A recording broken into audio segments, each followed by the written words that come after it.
नमस्कार, आदाब, सत श्री अकाल, जय भीम, जोहार। मेरा नाम है नवीन कुमार। वोट चोरी पर राहुल गांधी के हमलों के बाद चुनाव आयोग की सिट्टी पिट्टी गुम है। वो लगातार सरेंडर मोड में है। प्रेस कॉन्फ्रेंस करके राहुल गांधी से हलफनामा मांगने और हलफनामा न देने पर माफी मांगने की धमकी ने chief election commissioner Gyanesh Kumar Gupta को एक ऐसे मजाक में बदल दिया जिसने चुनाव आयोग की विश्वसनीयता को ही दांव पर लगा दिया। इसके बाद राहुल गांधी कर्नाटक की अलंद सीट पर वोट डिलीट करने में हुए घपले का कच्चा चिट्ठा लेकर सामने आ गए और हाइड्रोजन बम तो अभी बाकी ही है, पता नहीं उसमें क्या होगा। लेकिन चुनाव आयोग अब इस तरह दिखाने की कोशिश कर रहा है कि वो भाजपा की कठपुतली नहीं है और सचमुच में निष्पक्ष चुनाव कराने को लेकर गंभीर है। पहले उसने अलंद सीट पर राहुल गांधी के आरोपों पर सफाई पेश की और अब बिहार चुनाव से ठीक पहले पुराने आरोपों को देखते हुए एक नया नियम बना दिया है वोट काउंटिंग का। चुनाव आयोग ने वोटों की गिनती के नियमों में बदलाव किया है। अब पोस्टल बैलेट की गिनती में अगर देरी होती है तो ईवीएम काउंटिंग रोक दी जाएगी। साथ ही बैलेट ज्यादा होने पर काउंटिंग टेबल भी बढ़ाई जाएगी। दरअसल काउंटिंग के दिन बैलेट की गिनती सुबह 8 बजे से ही शुरू हो जाती है, वहीं ईवीएम की काउंटिंग 8:30 बजे से शुरू होती है। अभी तक ये होता था कि कई सेंटर पर मशीन से काउंटिंग जल्दी पूरी हो जाती थी, जबकि बैलेट पेपर गिनने में समय ज्यादा लग जाता था। अब चुनाव आयोग के नए नियम के मुताबिक बैलेट की गिनती बाकी होने पर ईवीएम के सेकंड लास्ट राउंड की काउंटिंग जो है वो रोक दी जाएगी। ईवीएम की आगे की गिनती शुरू करने से पहले बैलेट की काउंटिंग को पूरा करना ही होगा। इलेक्शन कमीशन ने प्रेस नोट जारी करके इसकी जानकारी दी है। नए नियम की शुरुआत बिहार विधानसभा चुनाव से होगी। अभी तक क्या होता था कि मतगणना केंद्रों में ईवीएम मशीन से काउंटिंग और बैलेट काउंटिंग लगभग एक साथ चलती रहती थी।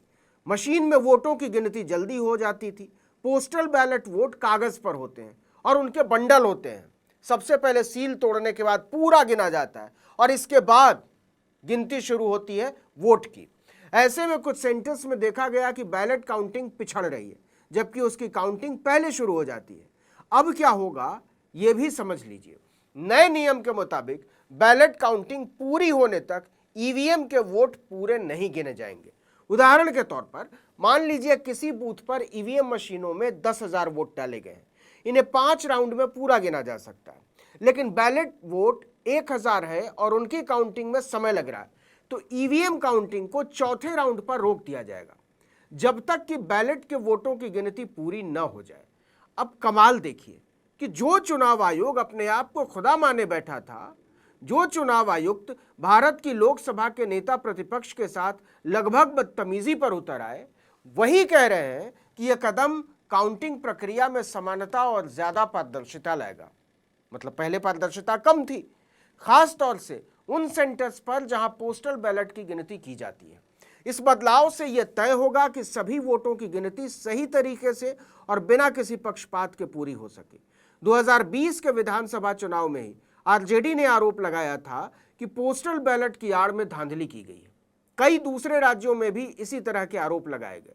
सबकी मांग रही है कि पोस्टल बैलेट की गिनती पूरी हुए बिना ईवीएम की काउंटिंग शुरू ही ना की जाए। सबसे पहले पोस्टल बैलेट गिन लिया जाना चाहिए। चुनाव आयोग ने अभी भी आंशिक तौर पर ही इसको स्वीकार किया। केवल 2 राउंड से पहले ही पोस्टल बैलेट पूरी तरह गिने जाने का नियम बनाया गया। औसतन देखा जाए तो भारत के ज्यादातर विधानसभा क्षेत्रों में काउंटिंग लगभग 20 से 25 राउंड तक चलती है, कई में इससे भी ज्यादा। कई बार 20 राउंड की गिनती तक ही जीत हार का फैसला हो जाता है। ऐसे में 23वें राउंड पर जाकर या 1.5-2 लाख वोटों की गिनती हो जाने के बाद पोस्टल बैलेट गिनने के लिए गिनती रोकना बेतुका लगता है। कई लोकसभा क्षेत्रों में 40 राउंड तक गिनती चलती है। देखिए आरोप क्या है। आरोप है कि अगर एनडीए का उम्मीदवार नजदीकी लड़ाई में हारता हुआ दिखाई देने लगता है तो अचानक से कह दिया जाता है कि अभी पोस्टल बैलेट की गिनती पूरी नहीं हुई है, ईवीएम की गिनती पूरी हो जाने के बाद भी। और फिर कुछ देर के बाद खबर आती है कि एनडीए का उम्मीदवार जीत गया। बिहार से लेकर महाराष्ट्र और हरियाणा से लेकर दिल्ली तक ऐसे आरोप लगे हैं। जैसे बिहार विधानसभा चुनाव 2020 को ले लीजिए। गिनती खत्म हो जाने के बाद आरजेडी के प्रत्याशी शक्ति सिंह यादव को जेडीयू के कृष्ण मुरारी शरण से सिर्फ 12 वोटों से हारा हुआ बता दिया गया। इसी तरह कुरहानी विधानसभा क्षेत्र में आरजेडी के उम्मीदवार को 712 वोटों से हारा हुआ दिखा दिया गया। बाकी क्या बात करनी है, खुद नरेंद्र मोदी ने बनारस से 2024 आम चुनाव में केवल 1.5 लाख वोटों से जीत दर्ज की है।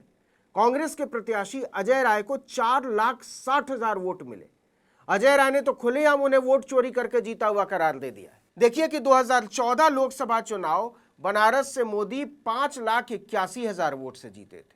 2019 में यह अंतर 1 लाख से भी ज्यादा घटकर 4,79,000 रह गया और इसके 5 साल बाद 2024 में केवल 1.5 लाख।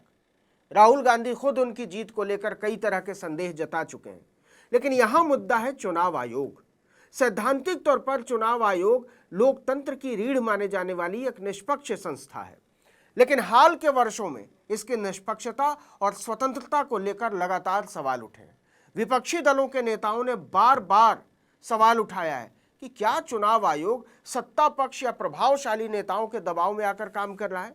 वोट चोरी को लेकर राहुल गांधी के आक्रामक रुख ने जनता पर भी गहरा असर किया है। खासकर बिहार की वोटर अधिकार यात्रा ने चुनाव आयोग की अविश्वसनीयता में इजाफा किया है। राहुल गांधी ने कई मौकों पर चुनाव आयोग की भूमिका और निर्णयों पर गंभीर सवाल उठाए हैं। उन्होंने आरोप लगाया है कि प्रधानमंत्री नरेंद्र मोदी तीसरी बार सत्ता में आए ही वोट चोरी की वजह से है और इसमें चुनाव आयोग ने बीजेपी के एजेंट की भूमिका निभाई है। राहुल गांधी के आरोपों पर चुनाव आयोग की बजाय बीजेपी नेताओं के जवाब देने की वजह से उनके आरोपों को और बल मिला है। लेकिन मुद्दा इतना ही नहीं है। विपक्ष का आरोप है कि राहुल गांधी और उसके दूसरे नेताओं की शिकायतों को अक्सर नजरअंदाज कर दिया जाता है। इसके उलट सत्ता पक्ष के नेताओं की शिकायतों पर चुनाव आयोग फौरन कार्रवाई में जुट जाता है।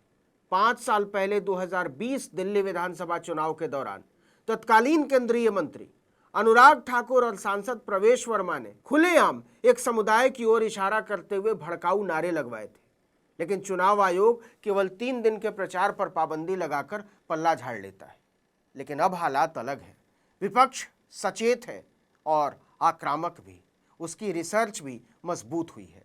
राहुल गांधी समेत विपक्ष का दबाव यह दिखाता है कि संवैधानिक संस्थाओं की विश्वसनीयता सवालों के घेरे में है, उस पर जनता का विश्वास घट रहा है।